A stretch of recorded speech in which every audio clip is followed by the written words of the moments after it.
నమస్తే.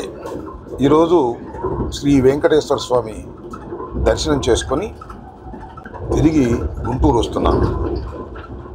బంధువులు మిత్రులతో కలిసి ఉదయాన్నే తిరుమల వెళ్ళి వెంకటేశ్వర స్వామి దర్శనాన్ని చేసుకున్న తర్వాత అన్నప్రసాదశాలకు వెళ్ళి అక్కడ భోజనం చేయాలని అనిపించింది.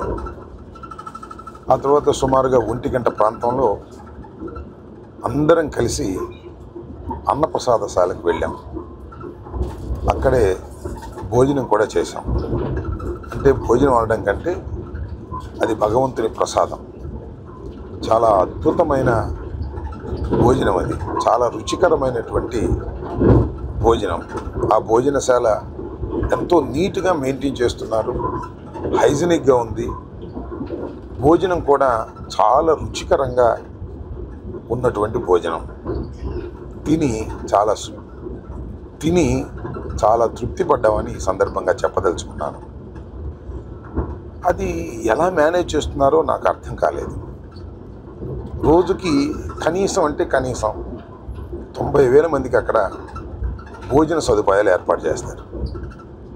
సరే, ఇంకా కొన్ని సందర్భాల్లో, ప్రత్యేకమైన సందర్భాల్లో, బ్రహ్మోత్సవాలు ఇంకా రష్గా ఉన్న సందర్భాల్లో 1,30,000 నుంచి 1,40,000 వరకు కూడా భక్తులు భోంచేసేటటువంటి అవకాశం అక్కడ ఉంటుంది. చాలా సందర్భాల్లో అలా భోజనం కూడా చేస్తున్నారు.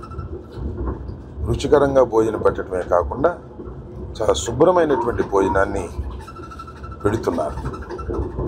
దీనికి దేశవ్యాప్తంగా అనడం కంటే ప్రపంచవ్యాప్తంగా ఉన్నటువంటి వెంకటేశ్వర స్వామి భక్తులు చందాల రూపంలో ట్రస్ట్కి ఇస్తున్నారు. నాకు తెలిసిన సమాచారం ప్రకారం 2,700 కోట్ల రూపాయలు ఇవాళ అక్కడ అక్యుములేట్ అయి ఉంది. దాని వడ్డీతోనే వీళ్ళందరికీ కూడా భోజనాలు పెట్టేటటువంటి పరిస్థితి అక్కడ ఉన్నది అని తెలిసి నేను చాలా ఆశ్చర్యపోయాను. ఇది 1985 నుంచి కూడా ఇప్పటి వరకు కూడా ఎక్కడ ఏ రకమైన ఇబ్బంది లేకోకుండా తృప్తికరమైనటువంటి భోజనాన్ని వెంకటేశ్వర స్వామి యొక్క ఆశీస్సులతో జరుగుతుందంటే ఇది చాలా గొప్ప విషయంగా నేను భావిస్తున్నాను. ప్రపంచంలో చాలా అరుదుగా మాత్రమే ఇలాంటి గొప్ప విషయాలు జరుగుతాయి. అది వెంకటేశ్వర స్వామి మహత్యం వల్లనండి, ఆయన ఆశీస్సుల వల్లనండి ఇలా జరుగుతూ ఉంది.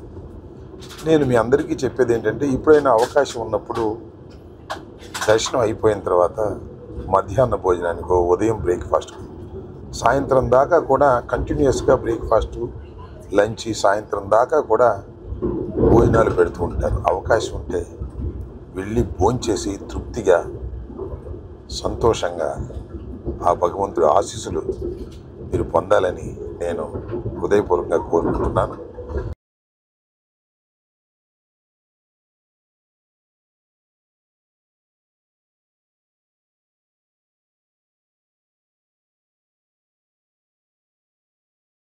నేను కుటుంబ సమేతంగా వెళ్ళి భోజనం చేసి ఆ ప్రసాదాన్ని స్వీకరించి చాలా తృప్తి పడ్డానని ఈ సందర్భంగా తెలియపరుస్తున్నాను. ధన్యవాదాలు.